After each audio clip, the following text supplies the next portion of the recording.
Hello and welcome to another episode of Three Fine Legs. As always, I'm Nikesh Rughani alongside Ankur Desai and Abhishek Jhunjhunwala. And this week, we're joined by a very special guest, former IPL cricketer, England and Sussex bowler, Tymal Mills. Tymal, thank you very much for coming on the show.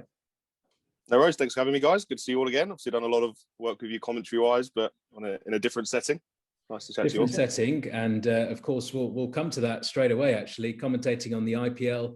Of course, on the BBC, and the news today that the IPL has been postponed indefinitely, of course, given the COVID situation over in India. There were calls for this to be done by some sections a matter of weeks ago, given the situation over there with the lack of oxygen, lack of hospital beds for the general public. There was always the argument, of course, that the IPL was played in secure bio bubbles, and as long as the players were all safe, the staff were all safe, the commentators, the broadcast engineers, etc., that it could go ahead and probably was a good thing, a good outlet for a lot of the Indian public through this difficult time, a good excuse for them to stay at home as well for at least 3 or 4 hours every evening, and just stay as safe as possible, provide some distraction from the horrific scenes that we've seen beamed all around the world, really, from India. But the news that the bio bubbles have been breached in a way, we're not quite sure how, but players, coaches have started to test positive for COVID, and it's obviously the right call, given that the COVID has reached inside these bio bubbles, to postpone it. The only question, I suppose, is when can the tournament resume? Is there enough time in the schedule? Nobody's quite sure as to when it will resume at this stage. All we know is that it has been called off indefinitely. Let's start with you, Tymal. You've obviously been over there with the RCB. You know how these things work. Obviously, it's very different in the last couple of IPLs, the one in the UAE at the back end of last year. This one, of course, with the bio bubbles. You've played a bit of cricket yourself inside these bubbles last summer. How will the players be feeling first and foremost, given this situation? Do you think everyone will just think this is the right call? We've got to go with it. I think so. As you said earlier, the scenes in India outside of the IPL are, they're really bad. I've got a couple of guys that work for us at my company, Pace Journal, there in India, and spoken to them. And I'm sure, as you guys all know as well, it's much worse than even you see on the television. Unfortunately, they said it's pretty grim. Obviously, they're having to kind of stay as far away from other people as possible, just to cut the risks of themselves getting sick. But they did also say that they did look forward to the IPL every night. Or if there was a double game on, it was something that they genuinely look forward to at 7 o'clock or whenever it was each evening. They'd sit around and they'd watch the IPL, and then that's what they would talk about then for the next day till the next game. Obviously, as we all know, it is all encompassing, the IPL in that part of the world. So I think it was the right decision. Once we woke up here in the UK to news of more players and coaching staff and associated members of the bubbles testing positive, without predicting the future, you'd assume it would only get worse. More and more players and support staff would start to get it, as opposed to it just being an isolated incident and it's just these 10 people and then it's going to go away. So I think the right decision was made, and now it's just a case of what's next immediately. How do the players get home? Obviously, every single country has different rules and laws about people traveling, so it's very complicated in terms of getting home to respective parts of the world. There's a lot of different routes to potentially go home, what happens when you get home, etc. And then, as you briefly mentioned earlier, what happens to the tournament moving forward, because as we all know, the IPL, it gets its window every year. There's no other white ball cricket, there's no franchise cricket played anywhere in the world for that 8 weeks, so the IPL can have all the players essentially. What's going to happen now? Obviously, they want to finish the tournament, but any other time that they want to move it to now, there's going to be a clash with other tournaments that are going on, or is there? We know the BCCI obviously have a lot of power, and I'm sure we may see that in full effect later this year potentially. And Abhishek, I'm going to put this one to you. You've obviously played in the IPL as a local player. In terms of, for a lot of these local players, the players who may not perhaps be involved in the India setup, or this is their one chance really every year of being in the limelight, being on that biggest stage, and it must be a blow to quite a few of them, given the situation, because you know, a lot of them are not going to play any top level sort of cricket like this in the limelight, televised all around the world, millions of people watching. It's got to be a bit of a personal blow to a lot of these players, and it's going to hurt them financially, potentially as well, depending on what happens with this tournament. If it is completely scrapped, or if they find a place for it later on this year, you know, you will see that side of things coming through. And especially given the fact that this is the year, isn't it, where, you know, after this season, there's going to be another mega auction as well. A lot of players' contracts coming to an end. It's got to be a big blow for a lot of these local players as well. Yeah, I think it'll be very difficult times for the local players, especially I would say why, because a lot of these players don't even play first class cricket. They don't even play the Ranji Trophy. And if you play one-day cricket or T20 cricket, there's hardly any money. You get paid £350, equivalent to £350 a game. So if you only play 6 or 7 games in a season, which India doesn't have a structure like England, where you've got so many matches over the year. They only play 8 matches in the Ranji Trophy, which is a 4-day cricket, and then they've got their one-days and T20. And a lot of people are not playing the 4-day matches, so they're only playing T20 or the one-days, and then the whole earning is based on the IPL. And they are not on top dollars like a lot of cricketers. People talk about IPL, they start talking about millions. They forget that domestic players are paid £10,000, £20,000 a season. They're not on those big bucks. And their house mortgages, their car mortgages are completely dependent on this fee. So these are the guys who are going to struggle. And more so, yes, we always discuss players when we talk about the IPL. What about the guys who are working behind the scene? There are 10,000 odd people who are employed because of the IPL, who are on 0-hour contract. India doesn't have a furlough scheme to put them on. So these guys, how do they put food on the table? You know, I've heard a lot of criticism that why is IPL going on? There's a reason why IPL going on, because there's a lot of people who are able to put food on the table because of this tournament, who are going to now struggle to put food on the table. Do you guys think that there's been a mistake in terms of trying to host the IPL in India? Should they have just stuck with going to the UAE? It worked so well last time. The games were fantastic. The bubbles were well supported.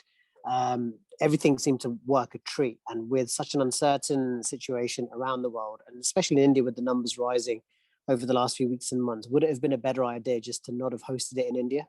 I think it was you have to call it a poor decision, because when the IPL started, they knew where India is going, how rapidly the COVID cases were increasing in India.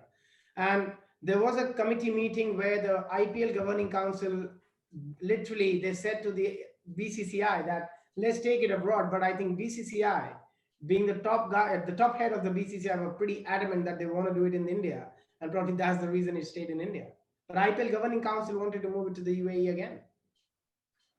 Tymal, would that have been, you know, as a foreign player going to play in the IPL, would that have made much of a difference as to, you know, how safe you feel? Would players felt a lot safer? I'm not saying players would have refused to go if it was in India. We've not seen any kind of evidence that anybody didn't put themselves in the auction, for example, because it was to be played back in India.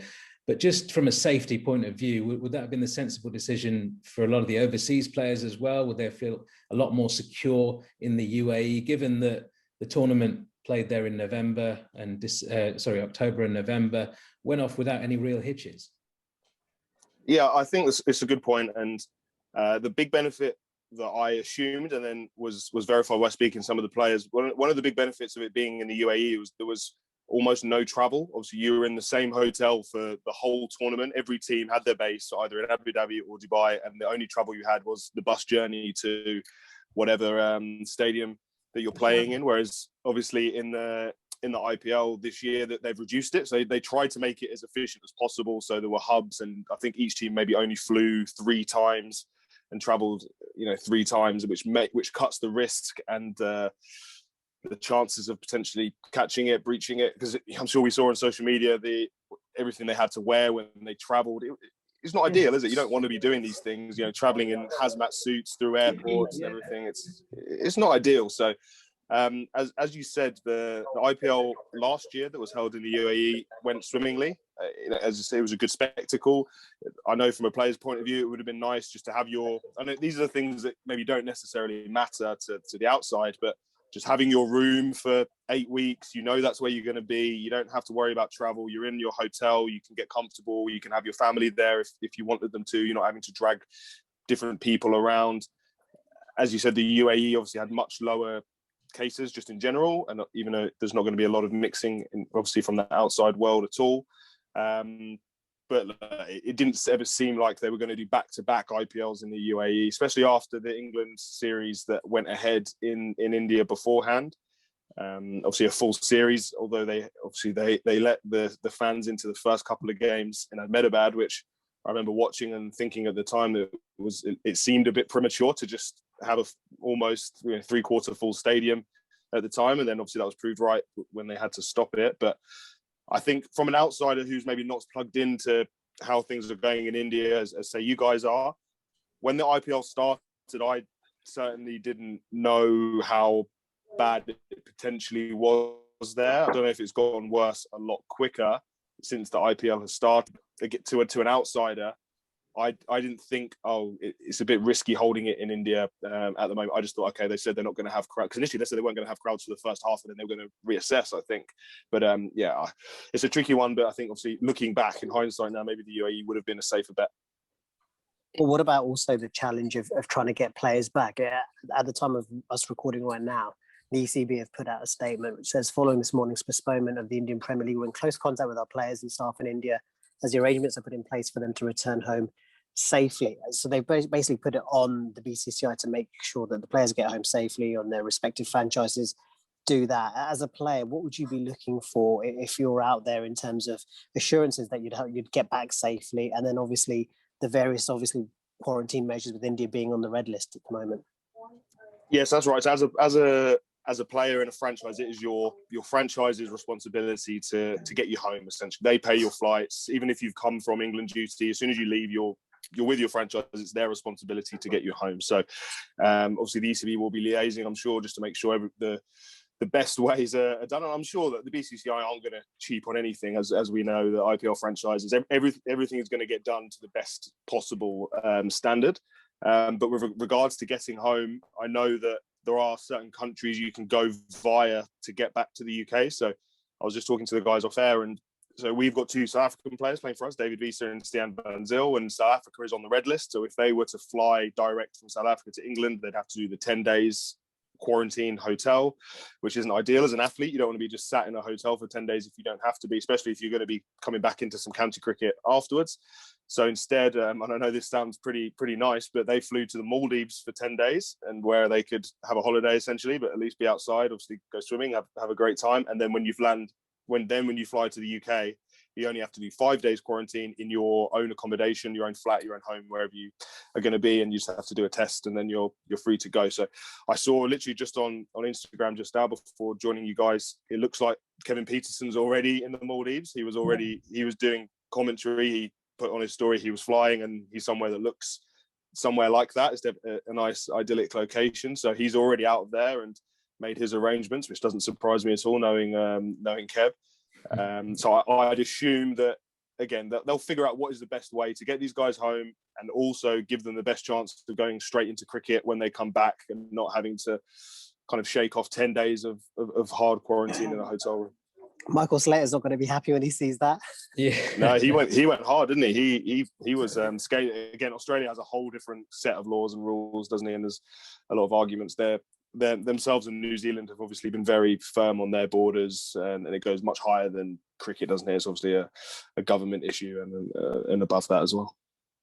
Yeah, and a lot of the Australians, are reported to be looking into the Maldives option as well, which, as we said, on the face of it, looks like a very nice sort of detour on your way home. The whole situation with trying to reschedule the IPL, then, hopefully all the players can make their way safely home. When do we reschedule it? Does it take place in India? If it's going to take place in India, how long do you have to give it? Because obviously you've got to monitor the situation. You probably can't put a time frame on it right now. There's reports that India hasn't even reached its peak level in this second wave that they're having this year, and all the tragic scenes that we've seen look absolutely horrendous. But if it's going to get worse, it's going to take a long time for things to improve to a level where top level cricket can be held in the country once again, and particularly a competition like this where you've got so many different people coming from countries around the world.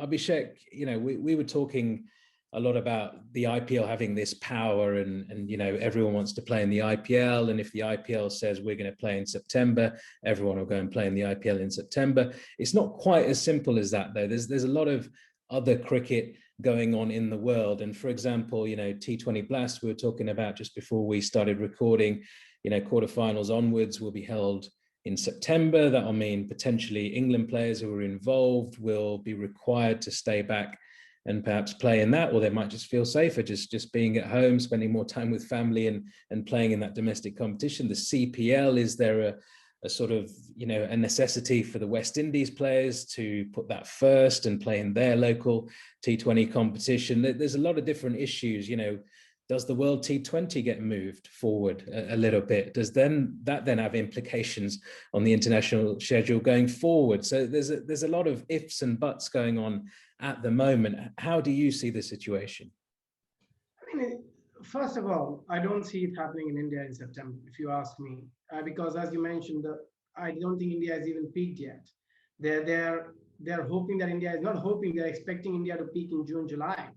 So if India peaks in June and July, then how do you even think about doing a tournament like the IPL in India in September? And I don't really, to be honest, I'd be very surprised if India even does the T20 World Cup in India in October, because they've already kept UAE as the second option for the World Cup. And I think it'll be sensible to do it in Dubai, because then you don't have to worry about the travel. You don't have, as Tim mentioned, that there are three grounds, Abu Dhabi, Dubai, and Sharjah, and you do the tournament and you stay in your respective hotel and you don't have to travel as well. And looking at the COVID situation, it's terrible at the moment. I mean, it's really bad. So because all my family is back there, we are scared here, because every day we hear news that somebody from the family of our family has died. It's not that they're getting COVID, people are dying. So it's in a very, very bad state at the moment. And so, yeah, I mean, the BCCI will have to think of all the alternatives, but India is not going to be an alternative. And as you mentioned, if the BCCI have to move things around, they have the power and they will try to move things around to make the IPL happen. Only 31 games is left. That if they can do like 10 of them a double header, they can finish the tournament in 15 days or 20 days. So they will try and find that 20 days somewhere. And Ankur, we were speaking to Indian journalist Chetan Narula last week about the situation there, and he talked about the sort of outlet, and Tymal mentioned it earlier, that, you know, people there look forward to watching the IPL, particularly at a time like this. It's something to keep them at home. It's something to just give them a distraction from all the scenes that we're seeing over there and the worries that they're going through on a daily basis. Obviously, a lot has changed in the last few days, and you know, it's the sensible decision, I suppose. Most people would agree to postpone the IPL, but for the Indian public as well, it's going to be disastrous. It's going to be a horrible time coming up without any sort of distractions. Yeah, 100%. I mean, on the Asian Network show I present last week, we had Tymal on. We talked about that very special issue, which is the Indian sort of public. They love their cricket. They realize they're going through a pandemic, but there are a lot of people out there who only have cricket as their outlet at the moment. They're locked down. They're not able to do anything else, see their friends or family, not able to work. And you look at people from a lower class backgrounds, cricket is their lifeblood, whether they're playing it, watching it, you know, living it in some way. So we've talked about it a lot on our program, that is something which has kept them going. The only caveat has been that, you know, so far they were able to protect the bubbles, and now a lot of people have sort of suggested, well, hang on, have those bubbles been strong enough? You know, you've had people who are probably helping transport players to the matches. I think a bus driver got COVID from one of the franchises. You have people working at the ground as well who are outside of the bubble. So there was always that element of risk, I think, attached to it. And as soon as they started moving to some of the epicenters like Ahmedabad and Delhi in particular, I think that's where they became vulnerable. So for me, I'm not surprised, but then also the other consequences, if they do try and fit all the matches in Mumbai, where they've talked a lot about. Again, Mumbai has had a ridiculous number of cases as well. So it'd be a good question to maybe ask, you know, the rest of you guys, where could they move it to if they were to sort of isolate for a few days and try and hold it at one stadium or somewhere which is safe? I just don't know where they would do that.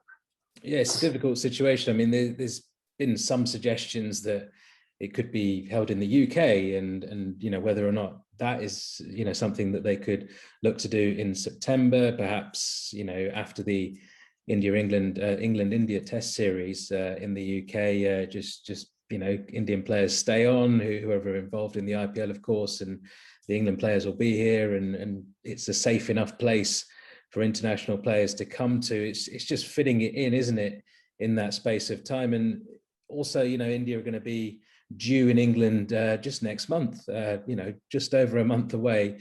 They're meant to be playing in the World Test Championship final. Tymal, is that in doubt, do you think, now, given the situation over there and the rules about traveling, etc.? Yeah, look, it's very difficult, isn't it? I think ultimately it will happen because there's enough money at play to make it work. If we're being brutally honest, they'll find the most effective way to get who they need to the UK, and they'll pay whatever they need to pay, and they'll figure it out. Just as obviously New Zealand, I think they're due to fly this week, so they're giving themselves plenty of time.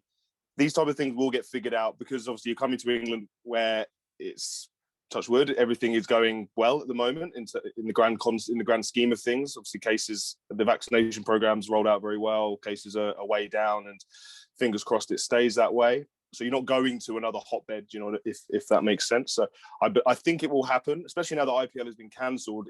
If they have to fly earlier, for example, they can. They have the time there. They have the opportunity to make allowances for whatever happens. So I think the English summer will go ahead as planned. But as you say, if they were mentioning potentially September, that I think the Indian Test series doesn't finish until mid-September, does it, here in England? And then I don't think you can really rely on playing a tournament in England at the end of September with the weather. Knowing how the weather can be.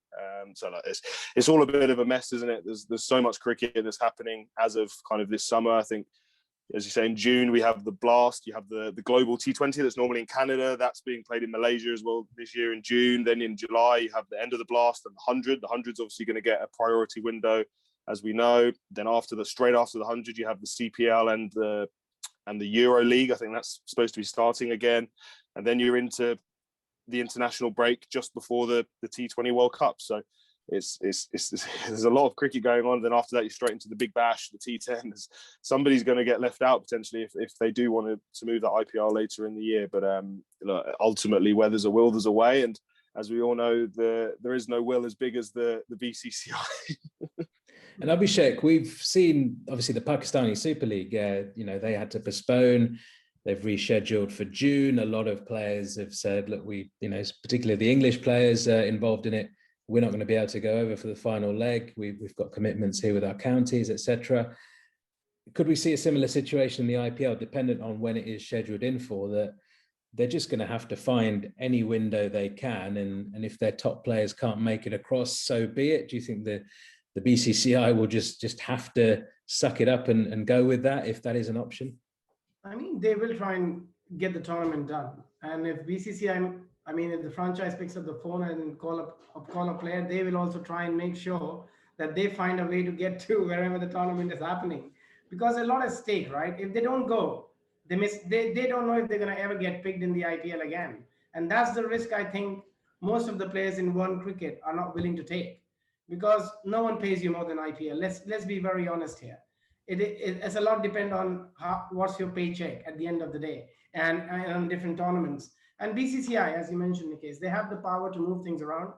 I mean, if they have to, as you mentioned, if they have to move, maybe there is an option of moving the T20 World Cup a week or two. They will try and do that. Dubai won't have any issues with the weather, because weather-wise, they're absolutely fine till April, May. It's very playable. It's not too hot in the UAE once it hits October, November. So we'll just have to wait and see. There's so many ifs and buts at the moment with the whole IPL. So in the next couple of weeks, I think we'll get a bit more clarity of where it's going and how it's going. But again, at the same time, with the availability, I don't think all the players will be available, but BCCI will try and find a way to make majority of the players available. Absolutely, yes. And, we of course hope and pray that the situation in India improves to a level that, first and foremost, people can just start living somewhere near normal life once again. We fear, though, that it may be some time before things get back to normal.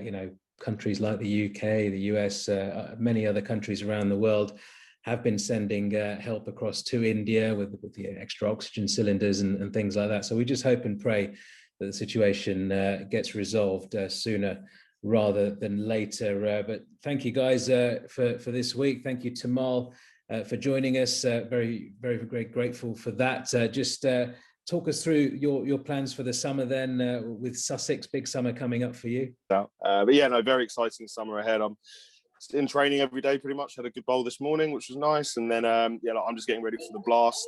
So luckily at Sussex, we have a few kind of white ball specialists, myself, Luke Wright, Ravi Bopara, David Visa. So we kind of train together. And then, we got the blast in June, July, and then I'm with Southern Brave for the 100 in July and August. So yeah, really exciting summer. It's getting closer. It was obviously maybe a quiet and tough couple of months, but now we're into May. It's we're almost there and almost our time of the year. And luckily, I think we're going to have some crowds back, which will be nice as well after the first couple of games. So yeah, can't wait for that.